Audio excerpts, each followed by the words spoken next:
When was Yeshua crucified and resurrected? Mark 3, verse 13 to 19. The appointing of the 12 apostles.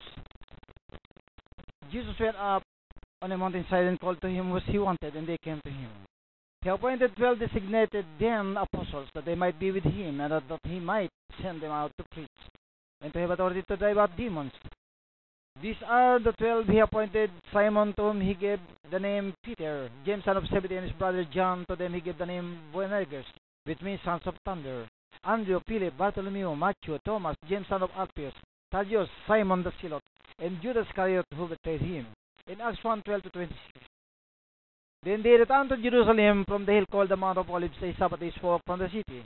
When they arrived, they went upstairs to the room where they were staying. Those present were Peter, John, James, and Andrew, Philip and Thomas, Bartholomew and Matthew, James, son of Alphaeus, and Simon the Zealot, and Judas, son of James. They all joined together constantly in prayer, along with the women, and Mary, the mother of Jesus, and with his brothers. In those days, Peter stood up among the believers, a group numbering about 120, and said, "Brothers, the scripture had to be fulfilled, which the Holy Spirit spoke long ago to the mouth of David concerning Judas, who served as guide for those who arrested Jesus. He was one of our numbers and shared in this ministry. With the rewards he got for his wickedness, Judas bought a field. There he fell headlong, his body burst open, and all his intestines spilled out. Everyone in Jerusalem heard about this, so they called the field in their language Akeldama, that is, field of blood. Judas is the group treasurer, and he used to dip his hand to the money bag and use it for himself. He gained weight, that is why when he hangs himself to the tree branch, it did not support his weight.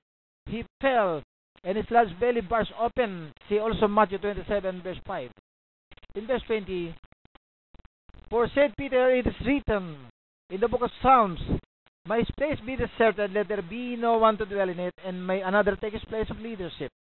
Therefore it is necessary to choose one of the men who have been with us the whole time the Lord Jesus went in and out among us, beginning from John's baptism to the time when Jesus was taken up from us. For one of these must become a witness with us of his resurrection." So they proposed 2 men, Joseph called Barsabas, also known as Justus, and Matthias. Then they prayed, "Lord, you know everyone's heart. Show us which one of these 2 you have chosen." Verse 25, to take over this apostolic ministry, which Judas left to go where he belongs. Then they cast lots, and the lot fell to Matthias. So he was added to the 11 apostles. Matthias replaced Judas and became the 12 apostles. In Matthew 12:38 to 40. Then some of the Pharisees and the teacher of the law said to him, "Teacher, we want to see a miraculous sign from you." Jesus answered, "A wicked and adulterous generation asks for a miraculous sign, but none will be given it except the sign of the prophet Jonah. For as Jonah was 3 days and 3 nights in the belly of the huge fish, so the Son of Man will be 3 days and 3 nights in the heart of the earth." And in John 11:9, Jesus answered, "Are there not 12 hours of daylight? A man who walks by day will not stumble, for he says by this world's light." Our Lord teaches us here that the whole night and day is consists of 24 hours. And those prophetic scripture verses in Matthew 12:40 confirm that the Lord Jesus will be buried exactly 3 days or 24 hours, which is 72 hours. So the teaching that Jesus died on Friday at 3 p.m. and was resurrected on Saturday 6 a.m. is false. It is not 3 days. Luke 24:7, "The Son of Man must be delivered into the hands of sinful men, be crucified, and on the 3rd day be raised again." And in Luke 9:22, and he said, "The Son of Man must suffer many things and be rejected by the elders, chief priests, and teachers of the law, and he must be killed, and on the 3rd day be raised to life." What they had believed and claimed is not 3 days and 3 nights, and therefore wrong. Let God be true and man a liar. Let us study very carefully what happened starting from the first day of the whole week of our Lord's crucifixion and resurrection, starting when Judas Iscariot agrees to betray Lord Jesus. In Luke 22:1-6, this happens on Sunday, the first day of the week. First, now the feast of unleavened bread, called the Passover, was approaching. Second, and the chief priests and the teachers of the law were looking for some way to get rid of Jesus, for they were afraid of the people.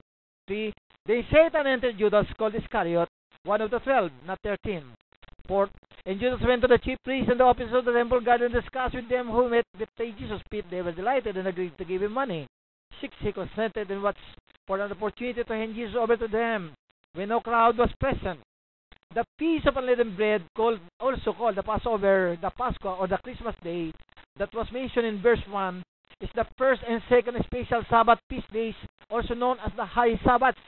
It is a little confusing because the actual Passover dinner, also known as the Last Supper, is always done on sunset of the preparation day for the first day of the Feast of Unleavened Bread. This first special Sabbath or High Sabbath is also called the Pesach one by the Israelites. The seventh day of the Feast of Unleavened Bread is the second special or High Sabbath and called Pesach 7 by the Jews. It falls on the first month called Aviv or Nisan of the Hebrew calendar, around March and April in the Roman calendar. The actual Passover meal celebration is done on the 14th day sunset of the first month annually, which became the day of preparation or the day prior to the special Sabbath day. The first day of the Feast of Unleavened Bread is done on the 15th Aviv or Nisan, the first special Sabbath feast day. Deuteronomy 16:1, observe the month of Aviv and celebrate the Passover of the Lord your God, because in the month of Aviv He brought you out of Egypt by night. This is the God-given Pascha or Christmas Day for the Israelites and for us. Jesus Christ, the sacrificial lamb without defects, gave His life for us in Calvary on the 14th day of Aviv so that our sins could be forgiven to receive eternal prosperous life in His kingdom in heaven. The Christmas Day that the Roman Catholic teaches the whole world, saying December 25 is Jesus' birthday, is not true. Instead, legends say that it is the birthday of Baal-bereth, son of the pagan god Ra, or Baal, the sun, and his wife Star, who emerged from a giant egg, where Easter celebration was derived. God said in the Bible that Baal, which pagans worship, is a devil. God do not want us to participate in the celebration and feast days of the devil, even to eat their feast meals. Our Lord Jesus Christ never celebrates His day of birth. Also His followers and believers. Only pagans and believers who does not know God celebrates their own birthday or fiesta. God is the only one we shall honor, as He said, I will give my honor to no one.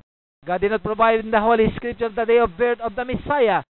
The Roman Catholic invented it to coincide with the joyous celebration of the pagan Roman Savior Baal-bereth, making the world to believe that December 25 is Jesus' birthday. It's a hoax. So this past Christmas and post Jesus' birthday was celebrated worldwide in different days of the year. Every 25th of December comes. But the exact day of our Lord Jesus Christ's sacrificial death on the cross that happened on the 9th hour on Aviv 14, the 4th day or Wednesday at 3 p.m. and followed with the resurrection on the 3rd day, which fall on the 7th day or Saturday at 3 p.m. as it is written and was recorded in the Holy Scripture. But the Roman Catholic made a fixed date of crucifixion date on Friday at 3 p.m. and the resurrection on Sunday at 6 a.m. or sunrise was more to honor the sun, the pagan idol god named Baal. Is that December 25 changes the day every year? Why not the Roman calendar equivalent of Aviv 14? Why did they maintain Friday the exact day of death and Sunday the exact day of resurrection? But did you notice that Aviv 14 falls on the Roman Catholic calendar either on the month of March or April? It varies every year, which is correct.